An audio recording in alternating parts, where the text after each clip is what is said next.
and I have a very special guest, a good friend of mine, Bob Heilig. I think we've been friends for what, 16 years now, Bob? Yeah, about that, man. That is hard to believe, brother. I talk about fate. You know, I'm a big believer in that. And I remember going to my very first meeting and walking. We lost your video there. Oh, there we go. We lost your sound, man. I'm going to sit here. Oh, there we and go. in about 5 minutes of talking to you, I'm like, this guy, we're going to be friends for a long time. And here we are, 16 years later. But you've been gone for a while, right? I mean, it's been how long? 13 years since you left? Yeah, I started. I became an entrepreneur 13 years ago. So I left medical sales in 2000. And Are you with me, Bob? I'm sorry. Yeah. You know I'm figuring this out as I go. Can you hear me? All right. Audio. Okay. How about now? Can you hear me now?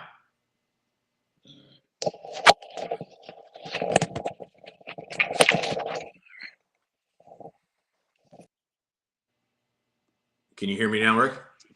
Yeah, I'm back now. You good? Yeah. All right. So yeah, man, it's been about 13 years since I ventured off into my own business.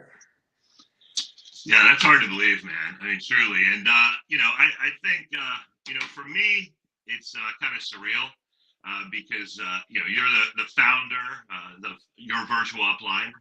And what I mean by the surreal part is I know anybody that's in network marketing, and I mentioned that I'm friends with Bob Heilig, their eyes light up. They're like, you know Bob?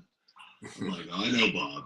So has that happened to you? Have you ever been in a situation where you've been at the mall or the airport or anywhere and someone's come up to you that said, oh my gosh, I can't believe I'm meeting you? Yeah, I mean, it doesn't happen a lot, but it definitely happens. It's honestly, it's pretty weird to me when it does happen. So yeah, I can imagine. You know, I think I remember one time you told me you were sitting next to someone at the airport and they literally looked over and were like, are you Bob Heilig? Yeah. I've personally had no one ever noticed me at an airport here, but anyway, so it looks easy now where you are because I watch your videos. You're very natural. You do a great job of connecting with people, but it wasn't always easy, right? I mean, you started out, if I remember correctly, you were doing Periscope videos like literally every day for months and months at a time. Yeah. So talk to me a little bit about that process. Yeah, so I think, you know, I know one of the things that we want to talk about today is really just kind of building a brand and getting attention using social media, which I know you've been really leaning into LinkedIn recently and creating content, videos and sharing. And I think, you know, content and social media has changed pretty dramatically since I started back in 2016. You know, when I first started, I was going live on Periscope every single day. Yeah. And I had no idea what I was doing. I just knew that I wanted to do something for myself. And I thought social media was a powerful tool to maybe be able to get some attention and build a business. And I was focusing on the network marketing, social selling space. But I just showed up and I went live every day. You know, every morning I would just share a tip or a strategy or a piece of advice, part of my story. And really just focus on trying to help other people and solve problems within our specific space. Sure. And I didn't really have a big vision of what it was going to be starting out. I just was like, I want to do something with this. And slowly but surely kind of started to learn some things and build a following. And then 6 months later, found myself in a place where we actually started to monetize the following through coaching and courses. And you know, over the last 6 years, we've earned in excess of $10 million kind of doing what we do today. So it's been a pretty wild ride. Yeah, I would say so. That's phenomenal, man. And I think the word, and you didn't say the word, but you implied it, is consistency, right? And I don't care what you do, what your chosen field of endeavor is, you've got to be consistent. And it can be something, I mean, it doesn't have to be professional either, right? It can be personal. I mean, if you're working out, if your goal is to lose weight, it's consistent every day. Yeah. And I think that's the one thing I noticed about you, man, is literally every morning I would get a pop-up on my phone saying, you know, Bob's live. And I think what happened is I think people just got used to seeing you and they said, hey, it became part of their morning routine to spend time with you. Yeah. So kudos to you for that, because I know it's not easy, because I'm sure early on you were talking to probably nobody, right? I mean, there was 1 or 2 people at the very beginning. 5 like 5 people on the first video. So yeah, it wasn't a big audience. No, now you're talking $10 million. That's insane. Well, it was funny because yesterday we did our pre-interview, and for those of you who don't know, that's kind of a big deal in this space, the pre-interview. And I had this whole kind of vision of where we're going to go with this interview, and after about 5 minutes, the whole thing blew up. I just tore up the papers, and I realized that's not going to work with us. I think because of our friendship. Well, so let me give them the backstory here. So. Rick asked me if I would, this is his first LinkedIn Live, so let's give Rick a little shout out here for putting himself out there. And so he reached out to me. He said, "Hey man, you want to go live? Would you hop on with me and we can just chat about, whatever." And I was like, "Yeah, that'd be cool, man." And I go live at 9 a.m. every day on Instagram. And so I'm thinking, yeah, we'll hop on 5-10 minutes. We'll chat about something. We'll kind of get you off to a good start. And so I get an email from Rick. And it is a Google document with questions he's proposing. And so I opened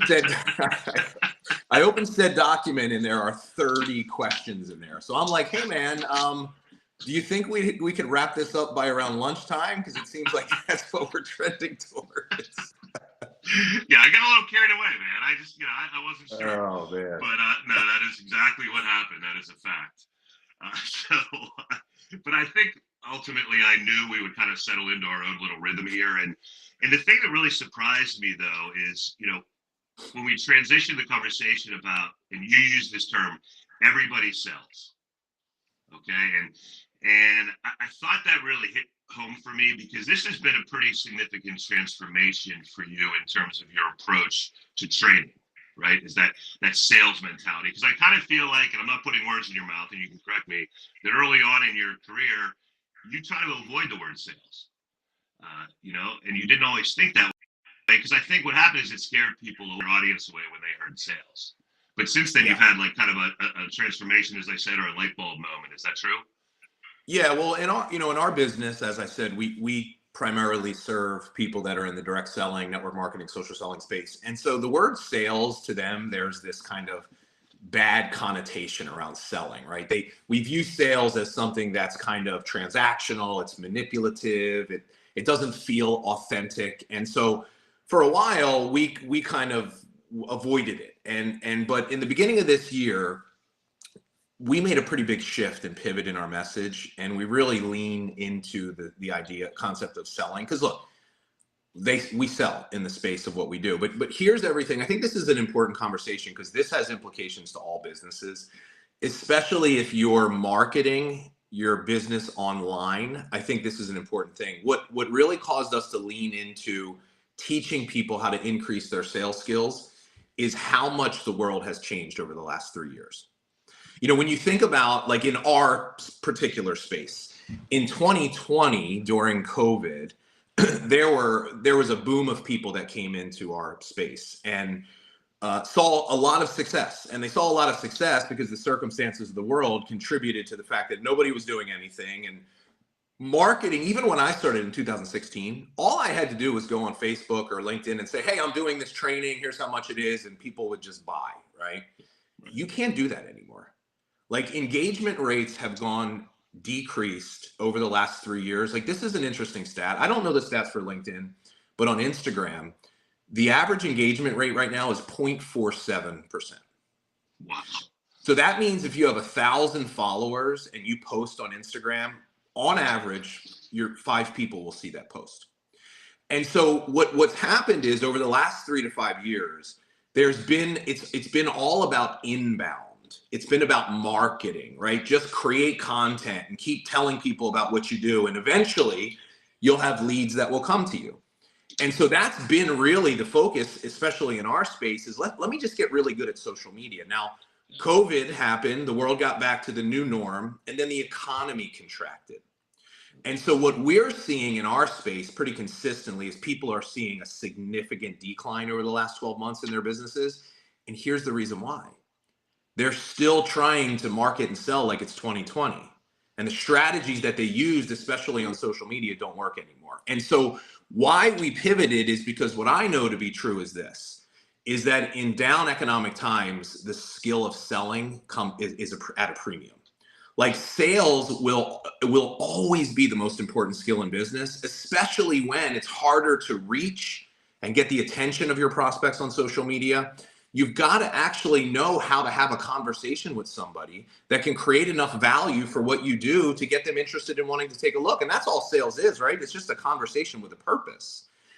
It's funny, we were having a conversation about somebody you work with was like, anybody can sell. And you're like, they have the capability to sell, but they haven't developed the skill set or the awareness or the emotional intelligence even in terms of how to do it. And so what we do, our mission, is we just teach people how to sell different. We call it transformational selling. We teach people that in 2023, the most important thing that you need to do is actually stop looking at sales as selling and start seeing sales as helping and serving. And so that's kind of what we do in our business. I mean, that's great, man. My mind's on overload. You're using so many great buzzwords like I love value, helping, partnership, and I love your mission. It's giving back. Is a big part of it. And I think that what really hit home with me, there's a quote by Zig Ziglar. He's one of the probably the greatest sales trainers of all time. No offense, you're not there yet, but you're heading in the right direction. He said, regardless of whether or not you have the title of salesperson, if your business is dealing with people, then you're in sales. Yeah. And I think that really resonated with me because I think there's this apprehension like, oh, I'm not a salesperson. And there is still to this day. I think, when you say sales, there's that image of that car salesperson, right? Yeah. And I think you've done a good job of getting away from that. And I think that's really kind of resonated with a lot of the folks that you're speaking to on a regular basis. So how's it been received? Did you notice a decrease in the people following you, an increase? I mean, what's the feedback been from your target audience? Well, so what's interesting is we didn't necessarily see a decrease. We saw a different quality of customer. Okay. So we saw people that were more inclined to be action oriented, that were actually looking for strategies that could help. So they like a lot of times people will come to us because they're afraid to take action. And so they need the encouragement and to get it. And so what we see now is we see people that are already taking action that are just recognizing that the strategy they're using isn't working as well. So they're looking for a new approach. And so if I could share, because I think this would be really valuable for anybody that sells in any capacity, I'll share with you the core premise that we teach with this thing that we call transformational selling, is that there are actually 3 different levels of value creation when you are in a sales conversation. So you think of it as things that you can focus on talking about. And so what most salespeople do is they focus almost solely on product information. Product information is here's my products, here's the company, here's the industry, here's all the stuff, like anything that you could share with somebody about what you do as a way to kind of explain that's product information. Now, in the world we live in today, that is the lowest form of value at the beginning of the sales process. And actually, what I see most salespeople doing is they have a conversation with a prospect. There's a few exchanges back and forth to build rapport, but they're not purposeful. It's very just surface level questions. And then all of a sudden they get right into the pitch. Right. And so that is literally the worst thing you can do when you're selling, because it triggers people's sales resistance. And when their sales resistance goes up, they emotionally shut down. And so most of the people that we work with, they're prospecting on social media. So they're doing it through DMs and Messenger. And so this is the reason why they can never actually make a connection with people. So what we teach is this. Value creation and trust building really begins at the second level of value creation, which is problem solving. So the most important thing we need to learn how to do is we need to learn how to lead with solving problems. And what that requires you to do is actually ask more purposeful questions so that you can assess and identify whether the prospect even has a need for what you have. And so problem solving, when you lead with problem solving, it's still selling, but it feels totally different because it's not about you and what you can offer them. It's having a genuine curiosity around someone's circumstances to see if you might be able to help them. And that's why we say when you view selling as helping, you talk less, you don't pitch in the beginning, because here's the interesting thing about value, Rick. You can't ever possibly understand the value that you have to offer someone through your solution until you first take the time to get to know them and understand what they're struggling with and what they're looking for. Value is not a universal thing. And so that's the reason why it's a very different approach to selling. But when people get it, they love it because it feels so much better to them. Right. Dude, I mean, this is so great, because here's the deal. Like, what you're talking about is exactly the type of things that I'm talking to my salespeople about all the time. And it's that value component. But I think what's different about what you said is what we think is valuable isn't necessarily what the client or the prospect thinks. Yes, 100%. And to me, that's the light bulb moment of this conversation this morning, because you have to ask questions. You have to talk. And I see new reps, and I've seen reps that have been doing this a long time, and they want to get in front of the client and just start talking. Boom. Yeah. This is because you're excited. You know you have a lot to offer. But the last thing you want to do is start to talk. You want to ask questions, build rapport, build that trust that you talked about. Yeah. Because, I mean, it's this the oldest thing. I mean, people buy from people they like and they trust. Yeah. You know, and the thing I said to you yesterday too, and we both chuckled about, is, you know, it always drives me crazy when I have a rep that'll say, "Hey, let me be honest with you." You know, my whole thing, you better be honest with me the entire time. You don't need to tell me that you're going to be honest. Right. You know, so how in you know, because you're in an interesting position, because you're talking to people that are selling such a wide variety of things, of products and services. How do you bring it all together so it's a one size fits all in terms of the value proposition? Well, so I think the first thing you have to do is you have to understand your offer and your solution, and you have to identify the problems that you can help someone solve. Right? There's going to be a common set of problems. What your product is, you know, you're going to know that there's, you know, 2, 3, maybe 4 different things. Like if somebody's struggling with this, then this is how we can help them. And so what you do is you understand the problems first, but you have to think beyond just the problem.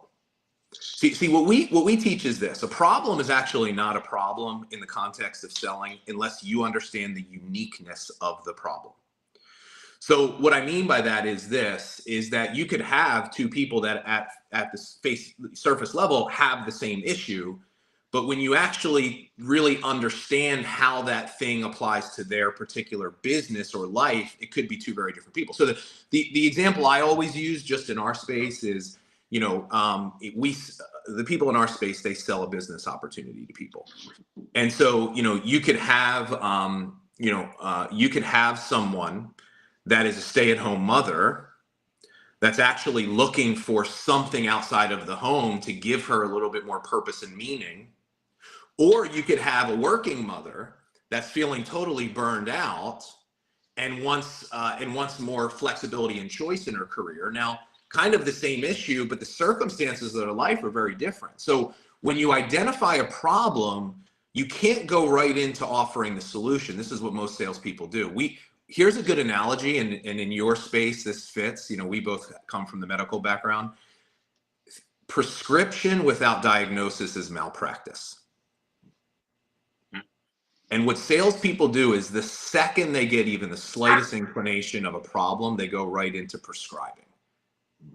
We've got to diagnose. We have to take the time to understand, you know, hey, doctor, so how's that? What other ways is that impacting your practice? Or we know the other ways it's impacting. So, hey, is it impacting? Have you found that this is also an issue? So what we're doing is we're diving deeper into the problem. And here's the power: is that when you can build out the problem, that's what creates the desire for change. And so, like, what people don't get is you sell your product or solution before you even start telling people about it. If you do it this way, this is the different approach to selling. Yeah, I tell you, man, this is. I hope a lot of my folks are out there listening, because this is, you know, it's a lot of the same stuff that I talk about, but I love the terminology you're using. You know, prescription without diagnosis is malpractice. I mean, bam. I mean, that says it all. And you know, and we see that a lot. There's no question about it. So, do you think, like, I'm a big believer. I'm a student of sales. I've been studying this for a long time, and you and I have gone back and forth, and we've recommended books to each other. Is there a kind of a book that you recommend for somebody who's just trying to get a handle on, you know, maybe not the infancy of sales, but just trying to get a better understanding of sales? Yeah. Yeah, I love, I mean, one of my favorite books is Gap Selling. Okay. And so gap selling is essentially, it's kind of what we're talking about. It's problem-based selling. You know, my favorite book ever of sales was Spin Selling, right? Which we all know that one. Yeah. I think some of that is a little bit outdated, but the idea of just really being purposeful about the questions that you ask. And you know, that's important because a lot of salespeople, they ask lots of questions. They're just not good questions, right? Yeah. And so being more purposeful in the questions, but also I think understanding that in a sales conversation, what you really are is you're a leader. You're leading someone, right? You're leading someone to a transformation or to be able to see a possibility for their business or themselves that's beyond their problem. So part of it is this: we connect around problems. So we teach something we call the transformational conversation framework. So it breaks a sales conversation down into 4 parts. There's the connection phase, there's the problem phase, there's the goal phase, and then there's the transition phase. So connection phase is really, that's the back and forth, establish rapport. You have to do it, but really quickly, you got to start asking purposeful questions to get into the meat of the conversation. So we start connecting around problems, right? We start kind of diving deeper. We teach a strategy we call acknowledge, relate, and share, right? And then, but eventually what will happen is this: we don't want to get stuck in the problem. In our space, what happens is that people start to kind of feel like they're becoming like psychologists and counselors for people. Yeah. And so, you know, you don't see that as much in B2B, but in B2C, that happens a lot. And so what we teach is at some point, you got to get them out of the problem and you got to start get them to think about, well, what are your goals? So we ask goal questions. You know, thanks for sharing that with me, Rick. Can I ask you, what's your goal in this area? Yeah. Like, what are you looking for? You know, what would an ideal solution be like for you? If you had your choice and you could wave your magic wand and have the perfect career, what would that look like for you? So now we're getting them to think outside of where they are. And there's value in that because we're getting them to imagine a possibility where their problem isn't there. And so now we're creating a little bit of hope. And in doing this, it just naturally leads us into sharing our solution. And it's a totally organic thing to do. No question, man. And you know what's fascinating? So I've been in sales for 30 years. I've got a page and a half of notes already just listening to you. Awesome, man. You know, so and I love that, man. And as I said, my wheels are spinning. But I think you touched upon questions, and I always think this is interesting because it's not like you need a different set of questions for every prospect. They're the same questions.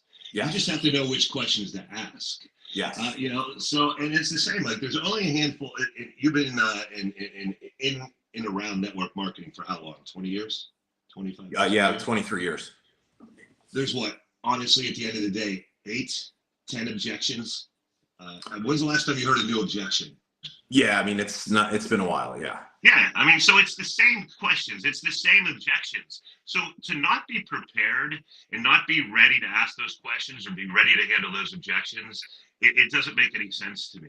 You know, yeah. And because we have the ability as salespeople to be complete. Because to me, the one word that hasn't come up today is preparation, right? Like you have to be prepared for every interaction. You just do your, like we used to call it, like pre-call plan. You know, what am I was just going to mention that. Yep. Yeah, and that's it. And so I wonder sometimes, is that an area where, you know, the folks you're interacting with, is that a step that they skip? You know, maybe they're just like, yeah. I mean, they're not our target customer is not a professionally trained salesperson. Right. You know, she's a stay-at-home mom that probably had a career at some point, but gave that up. And the career was not necessarily sales, right? He or she is someone that is just looking for a career that gives them a little bit more purpose and meaning, right? So they don't have the traditional corporate sales training. And so they come to us with really no idea on what selling looks like. But here's what's interesting, Rick, because we've been in a professional sales organization. You know, how many times have we been in a national meeting and somebody announces role playing, right? And you have one of the supposed top reps that gets up there and literally has no idea what to say. You're right. Right? Like it's the skill of selling is something that takes a lot of time and deliberate practice, but it's the highest paid skill in the world. Like if you can sell great, you can lead. If you know how to sell, you can market. Like it always comes down to your ability to sell.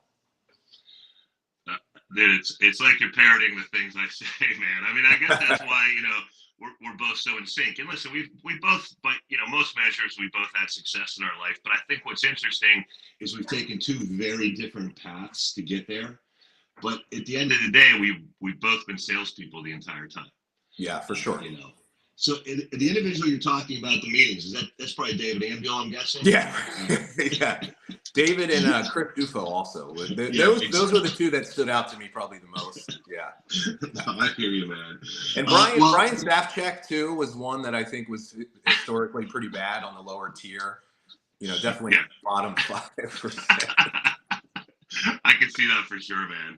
Well, listen, I don't want to take your whole morning. I know you have to prep for your call at 9 o'clock. Because literally, man, I think we could talk for another half an hour, no problem.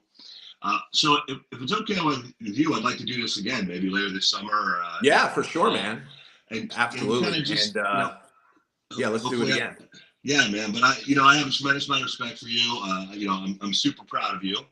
And a little jealous, man, because you took a big risk and you went out and staked your claim.